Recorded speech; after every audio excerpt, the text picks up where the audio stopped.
po natin ang ating open forum. Simulan po natin kay Yusek Roque.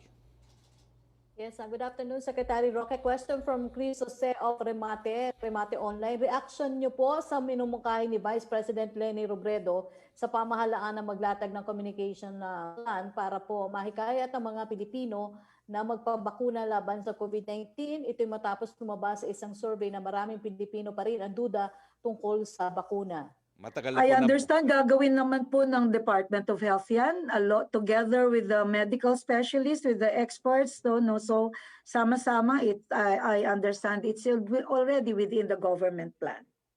Well, sinagot na po kayo ni Doktora, Madam Vice President. Yung suhestyon nyo po, ginagawa na po ng gobyerno. In fact, lahat po ng dinidiscuss natin dito sa press briefing natin, kabahagi po yan ng communication plan.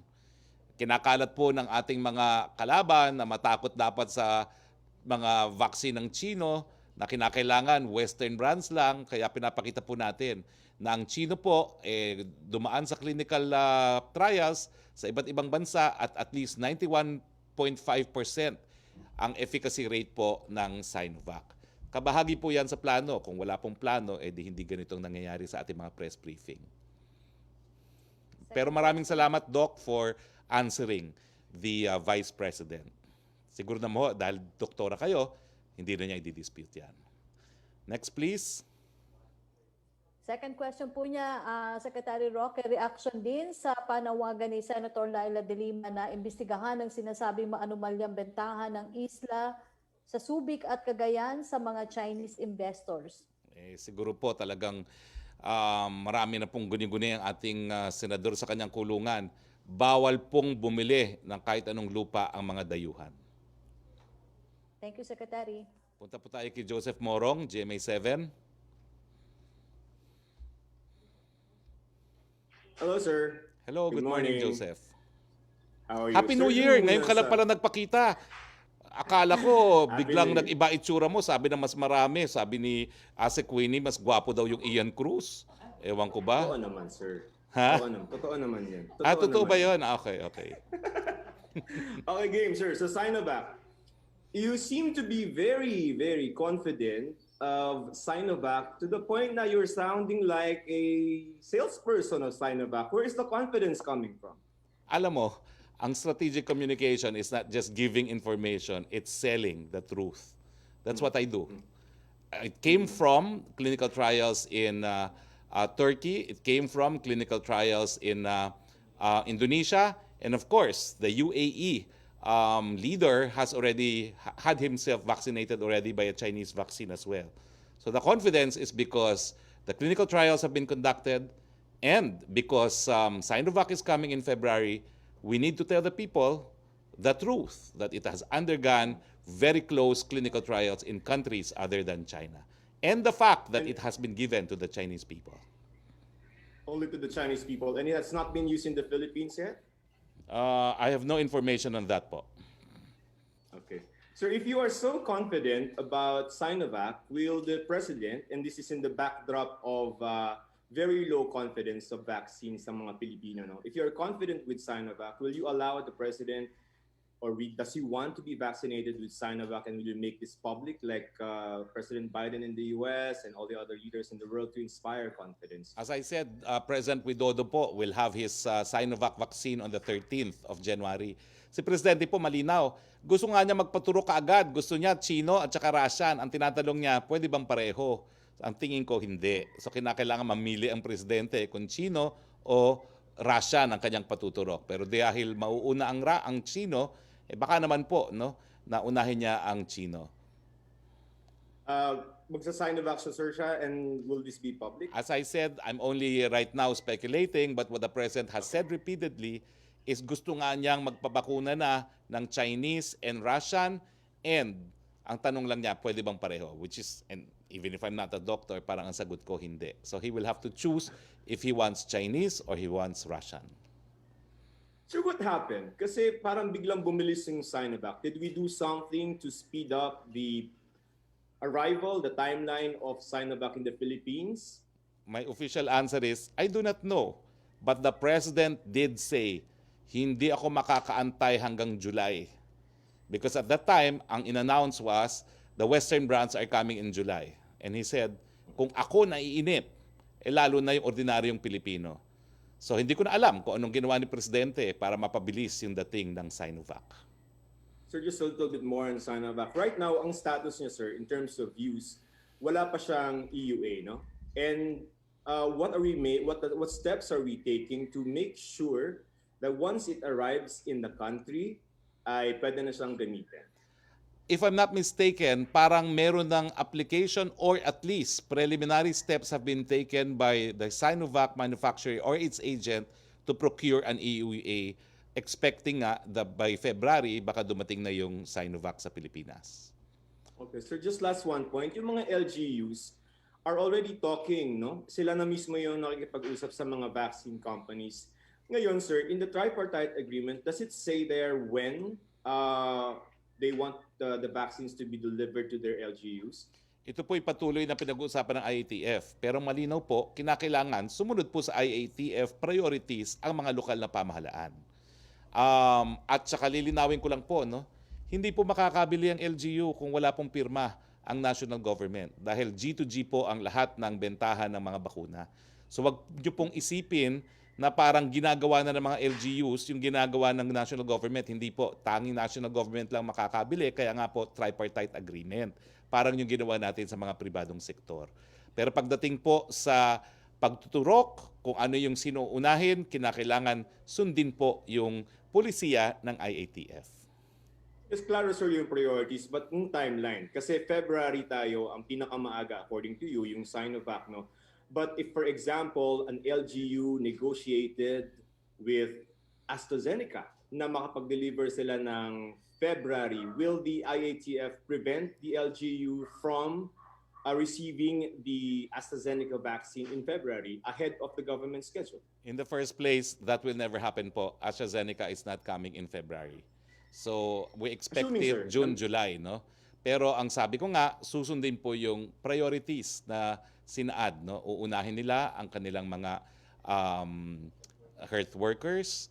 Pangalawa po, yung mga indigent senior citizens, yung kanilang mga indigents at mga men and women in uniform. Sir, pwedeng mauna yung LGU dun sa schedule ng government sa vaccination? Well, unang-una po kasi, ang delivery naman sa Pilipinas So, ang distribution niya, tayo pa rin po ang magdi-distribute niya. Dadaan po yan sa customs, dadaan po yan sa FDA. So, i-distribute din po ng national government yan sa mga lokal na pamahalaan. Okay? So, mauna pa rin talaga national. Nakalimang questions ka na. Pero, okay lang. Happy New Year. Thank you very much, Joseph. Thank you, sir. Punta na tayo uli kay Yusek Roque, please. Hindi kasama dun sa question yung kung mas gwapo si Ian Cruz, ha? Go ahead, Yusek Roque. From Creseline Catarong of SMNI News, kahapon po naglabas ng statement ang ilang LGUs na kanya-kanyang procure ng COVID-19 vaccine. It seems na hindi sila agree sa tripartite agreement. Ano daw po ang comment nyo? Pwede ba naman hindi sila umagree sa tripartite agreement? Kasunduan nga yan, legally enforceable agreement yan. Kapag hindi, di magkakaroon ng pananagutan yung mga sumuway sa tripartite agreement. Opo. Second question po niya, ano po ang masasabi niyo sa pahayag ni dating Senador Antonio Trillanes? Sabi niya, and I quote, "After watching what happened in the US Capitol, Pinoys should expect Duterte to do worse just to cling to power before 2022 kasi alam niyang ipapakulong natin siya after he leaves office." Nagpapapansin lang po yan dahil mukhang nananaginip na pumalik sa Senado. No comment is necessary. Ang third question, ang paghahain po ng not guilty plea ng police officer na si Jonel Nuesga. Well, kinakailangan po patunayan ang kanyang pagkakasala beyond reasonable doubt. Thank you, Secretary. Thank you very much. Punta tayo kay Melo Acuña, please. Good afternoon, Secretary, and nice to see you again. State Councilor Wang Yi is scheduled to arrive in Manila on Friday for a 2-day visit. May we know if we already have plans on the subject matters that Minister Wang Yi will bring up with Philippine government officials? Will this enhance the arrival of vaccines to the Philippines? Well, I will have to defer to the DFA po, no? Kasi hindi naman po si President Xi ang darating. Kung si President Xi po that will be handled by Malacanang directly. But because this is the counterpart of Secretary Locsin, I defer to the DFA on that point po. Yes. Mr. Secretary, I hope this is an isolated incident, but during this morning's tapatan sa Aristocrat, the President and Chief Executive Officer of the Medical City said PhilHealth still owes them 1 billion pesos until December of last year. Could this be an isolated incident, or what keeps PhilHealth from not paying on time? Okay, with this information, it gives me now the right to ask President Giran of PhilHealth what's happening to the payables of the private hospitals. No? They constitute more than 60% of our total bed capacity. And of course, kung di magbabayad, we are endangering public health and thereby endangering national security. So I will follow up and I will check with Secretary Giran. Yeah, thank With you. President Para po sa Giran. ating, yeah, thank you. Para po sa ating panauhing manggagamot, magtatanong lang po ako, yung po bang pagsubok na ginawa ng inyong kumpanya, ng inyong kapartner, nasubukan na po ba sa mga Asyano at angkop po ba sa atin? Dahilan sa ang sabi, baka may mga bakuna na hindi aangkop sa ating mga may kulay na mamamayan. Meron din naman pong kasama na Asyano, yung India po, ginawa rin yung study doon, no? At ginagawa pa, no? Multiracial din siya dahil meron ding study na ginawa sa South Africa, sa UK, sa US. At alam din naman natin na sa US at sa UK, ang mga citizens doon could also be multiracial din. So, with the studies now, it involves at least more or less 50,000 participants, ay makakakuha tayo ng magandang safety and efficacy profile ng bakuna. Well-founded, if ever, kung positive ang resulta on safety and efficacy, we know that it is well-founded because it has covered a big number of participants. I see. Yung po bang phase 3 trial ay mapapasailalim din sa peer review at ihahayag po ba ito sa publiko? Of course, ang prinsipyo po natin, ang practice actually is kapag peer-reviewed ang isang report or isang publication, mas maganda po ang nare-raise na confidence level among the general population and especially so as well for among the experts, no, yung ating mga health professionals. Kapag may nababasa silang publication na peer-reviewed ay of course, mas maganda po. Maraming salamat po. Thank you, Doc. And thank you, Thank you. Secretary Harry. Thank you, Have a Melo. nice day. Balik tayo kay Yusek Roque, please. From Secretary from Laila Salaverry of Inquirer, question niya, when will the President decide if the travel restrictions ending on January 15 will be extended or not, and what factors will be taken into consideration? Well, sang-ayon po dun sa pulisiya ng IATF at ng inisyu rin ng Presidente through the Office of Executive Secretary, aantayin po niya ang joint recommendation ng DOH at saka ng Department of Foreign Affairs.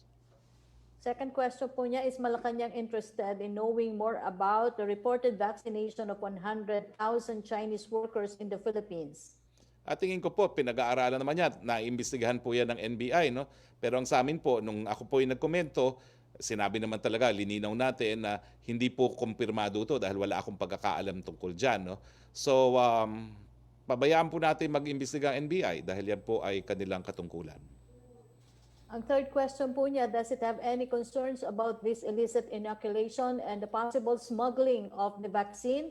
Or will it just allow this to happen if it means there will be fewer possible carriers of the virus? I think that's been asked and answered in the past. There is an investigative agency, let the investigation proceed. Will this not render the FDA useless if foreigners will be allowed to bring in unauthorized COVID-19 vaccines? As I said, they cannot sell if they do not have the license. If they sell, there is punishment. I think that's very clear. No one can sell and commercially distribute without a license from the FDA. May kulong po yan. Thank you, Secretary. Thank you very much. Trish Tirada, please, of CNN Philippines. Sir, speaking of Sinovac, no, in an interview, Senator Lacson asked, I'll quote him, ano ba ang special sa Sinovac? Bakit parang yun ang hinihintay natin? Oo. Unquote, when other vaccines have applied earlier or have been available earlier. Your Unang-una response to po, that? yun ang vaccine na una nating nakuha. Ang pinakauna po sa mga Western brands, at alam ko naman dahil datad ang colonial mentality natin mga Pilipino, no? July pa. So, ang sabi nga ng Presidente, at yun yung petsa na sinabi kay Presidente ni Secretary Galvez nung bago na naging malinaw na kukuha tayo ng Chinese vaccines, no? Hindi siya makapag-antay. Importante na maturukan na ang ating mga kababayan. Hindi nga tayo kasi makakuha ng mga Western brands kasi yung mga mayamang bansa binayaran na para ma-develop man lang yung vaccine na yun. Yun ang katotohanan. But I think the earliest date that the Western brands will come in is in July.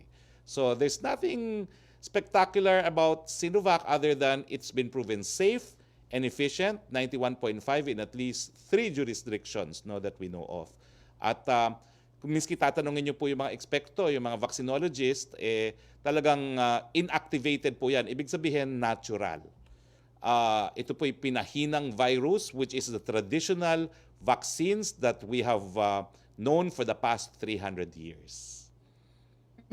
Sir, nabanggit niyo po kanina na hindi natin kasalanan na hindi tayo mayamang bansa kagaya ng iba, kaya sila nauuna, sir. But do you think, sir, we'd have enough funds if we were able to completely weed out corruption in the country? For example na lang, sir, yung bilyong-bilyong pondo na nawala sa PhilHealth. Couldn't these funds have helped us? Or at least, sir, yung government ba, optimistic ba na mababawi pa, ma-retrieve pa yung perang nawala dito sa corruption, especially in PhilHealth, sir? Huwag na tayo mag-speculate, pero I go back to what the WHO said, no?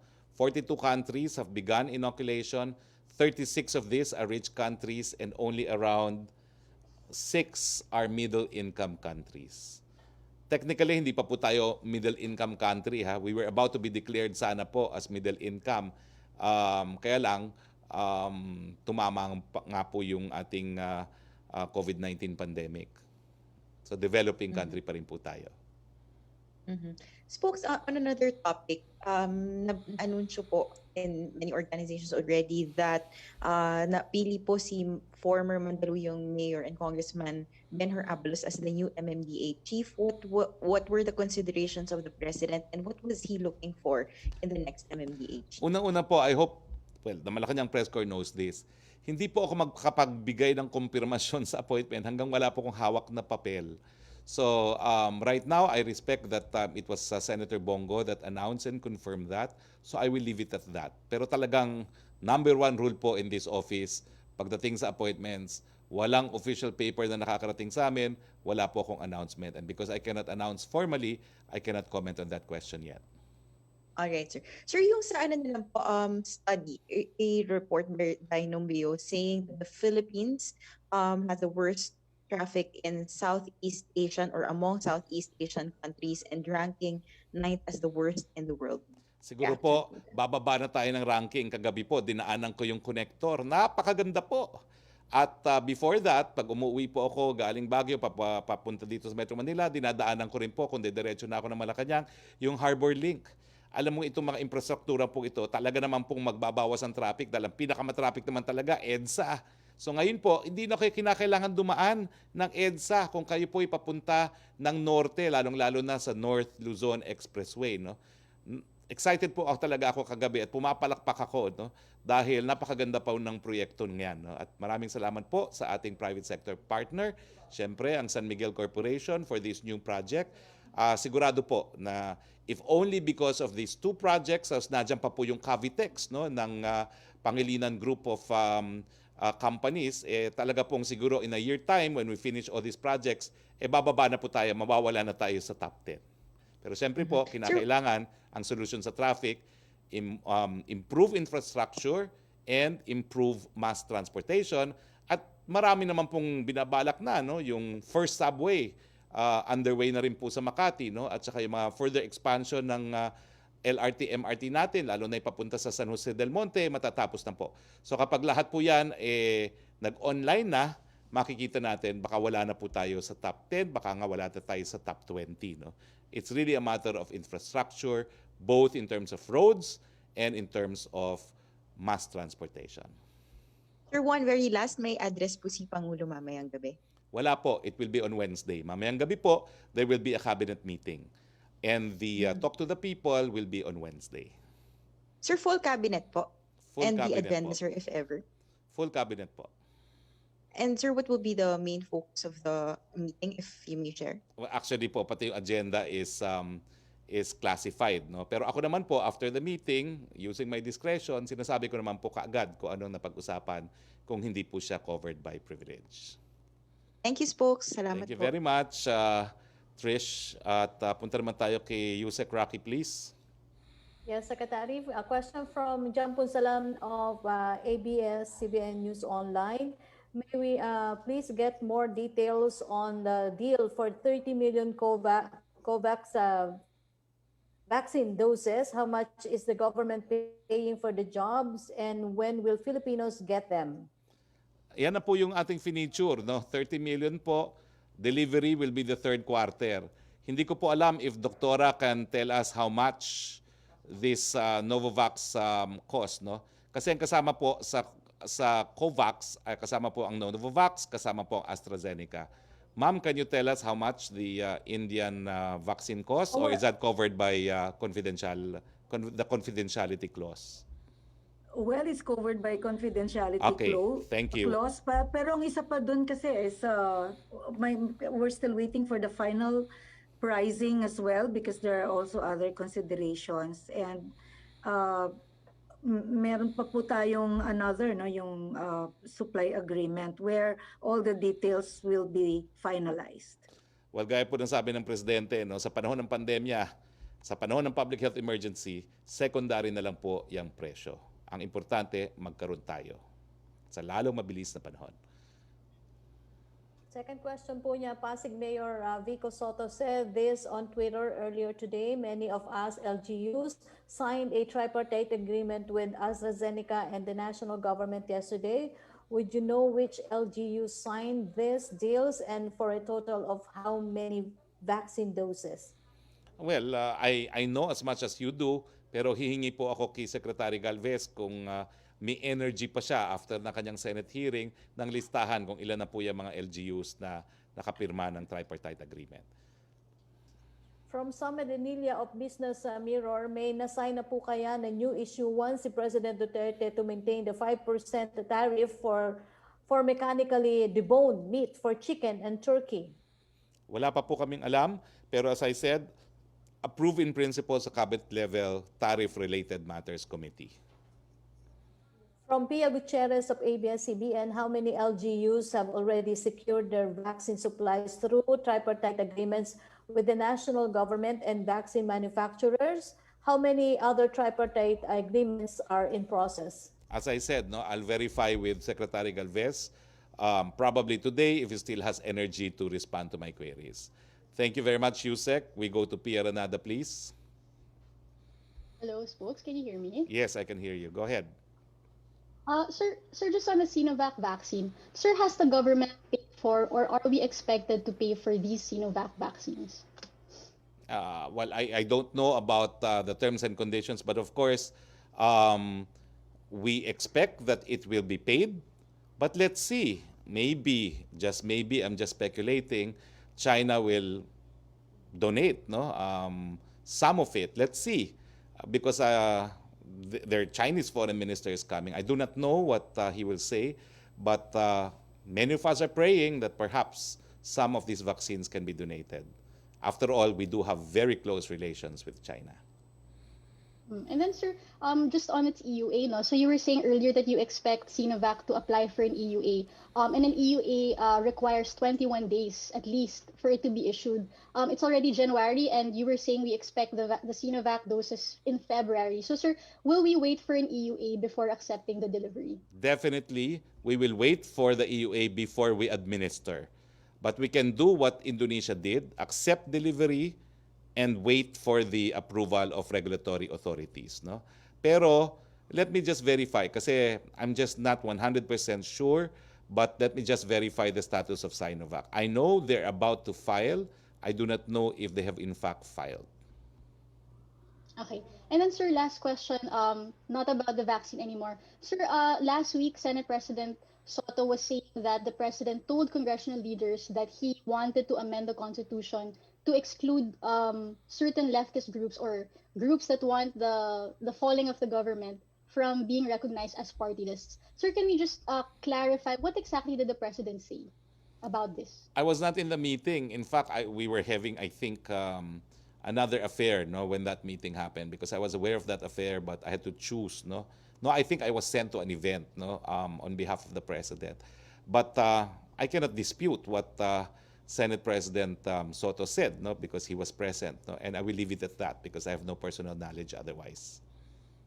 Sir, did the president ever talk to you before about this idea of his that he doesn't want certain groups to run as party lists? Where could this be coming from? Why does he not want these groups to participate in elections? I mean, what makes them ineligible for being elected? What I do know is that the president has always maintained that the Makabayan Bloc is in conspiracy with the CPP and PA. And I think that he has said that over and over again. Okay, thank you, sir. Thank you very much. Thank you, Pia. Back to you, Sec Rocky. Yes, Secretary, question from Pia Gutierrez pa rin po ng ABS-CBN. How would these initiatives by the LGUs and the private sector to procure their own supplies affect the national government's ongoing negotiations with vaccine manufacturers? Again po, they're only complementary to the national vaccination plan. It is the national government na ang gumawa po at magpapatupad ng national vaccine plan. Nagpapasalamat po siyempre tayo sa LGUs kasi hindi na tayo dapat gumastos ng pondo ng pangnasyonal o hindi na tayo dapat umutang dahil sila na magbabayad ng bakuna para sa kanilang mga constituents. Pero tanging gobyerno lang po ang pwede makabili kaya hindi po sila makakabili on their own. Kinakailangan pumasok po sa isang tripartite agreement. Question from Joe Montemayor of Malaya. Baka po may statement na on the Philippines securing 25 million doses from Sinovac for delivery in February, in addition to the 13 million doses secured from SI or SII. Well, already answered, no? Pero bukod pa po dyan, remember, meron na tayong 2.5 million galing sa AstraZeneca. At kung hindi po ako magkakamali, hindi lang po ako sigurado dito, pero at least minimum 5 million po ang pipirmahan uli ng pribadong sektor pagdating po ng Huwebes. So meron na po tayong tatlo na more or less sigurado na po. Question from Maricel Halili. Is it true that the DFA has already recommended daw po the dismissal of Ambassador Marichu Mauro? How will Malacanang respond to this? We will await the formal recommendation of the DFA before we will comment on that. From Vance Fernandez, nung Monday daw po, former Vice President Jojo Marbinay gave his voice on criticism on the fresh moves of several lawmakers questioning its potential intent to just extend terms of particular officials like the President. Would the Palace like to offer or any statement daw po sa Palace in response sa statement ni former Vice President Binay as well as other criticism of sudden new moves for a charter change? Alam niyo po, bagamat itong initiative para amendahan ng saligang batas ay jurisdiksyon ng Kongreso, no? Hindi po nagbabago ang paninindigan ng Presidente na hindi po siya mananatili sa kanyang pwesto beyond June 30 of 2022. Question from Chris Jose of Remate. Sa tingin niyo po ba tatas ba ang ranggo ng Pilipinas sa COVID-19 cases dahil sa holiday surge? Mukhang ang figures po ay nagpapakita na tumaas talaga, no? So hindi po natin talagang ikakaila na talagang nagkaroon tayo ng holiday surge dahil nag 1,900 po tayo, highest in 3 weeks if I'm not mistaken, kahapon pa lang po, no? Pero ang tingin ko naman po, magiging manageable yung pagtaas dahil ang importante naman po, handa tayong gamutin yung mga magkakasakit na seryoso dahil 60% pa po ang available natin sa ICU, sa ating mga isolation at sa ating mga hospital beds. Ang ward beds nga po malaki. Pero kaya nga po sinasabi ko, naku po, miski marami pa tayong kama sa mga hospital, ayan na po sa Pebrero ang bakuna. Ano ba naman kayo? Konting antay na lang yan po, di ba po? Nakapag-antay tayo ng 10 buwan, mag 11 months na, ano ba naman yan? Konting tulog na lang yan. 1 buwan na lang, simula na po yung ating pagbabakuna. Ngayon pa ba po tayo magkakasakit? Mask, hugas, iwas.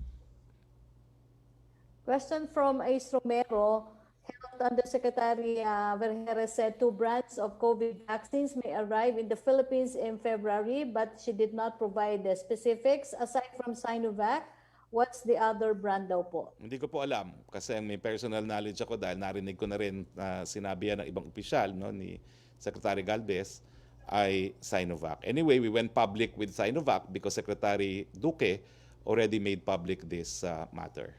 Pero kung hindi po yan na-announce ni Secretary Duque, we would also not announce it because we would like to defer to Secretary Galvez. Question from Same Danilla. Papayagan po kaya ang Filipinos mamili kung anong COVID-19 vaccine from the government ang ituturok sa kanila? Kung tatanggi po sila, ma-include sa first batch of vaccination, automatic po ba sila madi-disqualify sa vaccination program? Ganito po yan. Napag-usapan na po yan, hindi pa covered ng IATF resolution, pero para meron ng consensus. Wala pong pilian. Wala kasing pilitan. Pero magsasign ka ng waiver na hindi ka nagpaturok. At kapag ikaw ay merong prioridad, syempre, mawawala ang prioridad mo. Sasama ka dun sa the rest of the taong bayan na nag-aantay ng bakuna. So, tama lang naman po yan. No? Walang pilian kasi hindi naman natin makokontrol talaga kung anong darating. No? At libre po ito. No? Pero ganun po yan. There is such a thing as waiver of a right. Totoo po. Meron tayong lahat karapatan para sa mabuting kalusugan, pero hindi naman po pwede na pihi ka, no? Dahil napakadaming Pilipino na dapat turukan. Opo. Question mula po kay Jonah Villaveray. Does Foreign Minister Wang Yi's visit have anything to do with vaccine deliveries? Will the West Philippine Sea factor in the discussion, if ever? Alam niyo po, ang dapat yung tanongin dyan, yung mga Chino, no? Hindi ko po alam. Question from Aileen Taliping of Abante. Kasali ba sa priority na bibigyan ng vaccine ng PWDs? Nagtatanong po ang mga PWDs kung bakit hindi sila nababanggit sa mga priority. Well, siyempre po, kung ikaw ay senior citizen, kasama ka na ron. No? Kung ikaw ay indigent, kasama ka na ron. Pero I promise, in the same way na actually ako po yung nag-move sa IATF meeting na lahat yung may comorbidities dapat mabigyan ng prioridad after the senior citizen. Nagkaroon lang po ng diskusyon kasi may mga iba hindi nagtitiwala na baka maging loophole yan, maging dahilan lang para mauna yung iba, no? Miski wala sila. Akin naman, sus Margosip naman, no? May mga doktor naman yan, mga specialista pa man na magse-certify na may comorbidity yan dahil wala namang family physician na hindi na nagpa-practice para gamutin ng diabetic ang isang may heart condition. No? So specialista na yan magse-certify, bakit naman natin hindi pagkakatiwalaan yan? No? Pero the issue remains open. So, papaalam ko rin po sa IATF itong kahilingan ng mga PWDs na mabigyan din ng prioridad. Huwag na po kayo mag-alala kasi meron na tayong 25 million galing Sinovac. Meron na tayong 30 million galing Novavax. Meron tayong at least 10 million galing AstraZeneca. Sapat-sapat na po yan para dun sa mga mabibigyan ng prioridad. Di ba po? No? So wag po kayo mag-alala, hindi tayo magkukulang. A question from Ace Romero. Some senators believe it may be easier to amend the party list law instead of constitution if the president wants to address the CPP-NPA problem. Your thoughts on this? We, of course, defer to Congress, to the wisdom of Congress. Hindi naman po nagle-legislate ang presidente. So, if that is the solution of some senators, number one, of course, it has legal basis. But number two, it will still depend on them. Okay, thank you, Secretary Roque. Maraming salamat po. Abay, wala na atang mga katanungan, no? So kung wala nang katanungan, it is 1:10. Maraming salamat sa ating mga kasama sa Malacañang Press Corps. Maraming salamat sa ating naging panauhin na exciting si Doktora Luningning Villa, no ma'am, maraming salamat sa mabuting balita. Dako, gumanda ang aking linggo dahil sa inyo. Maraming salamat po at syempre po maraming salamat sa inyong lahat sa inyong patuloy na pagtangkilik sa ating presidential press briefing. Sa ngalan po ng ating presidente Rodrigo Roa Duterte, ito pong yung Spox, Harry Roque nagsasabi, Pilipinas ha, nandyan na ang bakuna. Huwag namang sana ngayon pa tayo magkaka-COVID. Mask, hugas, iwas, pag-ingatan natin ang mga buhay para tayo po ay makapaghanap buhay. Magandang hapon, Pilipinas.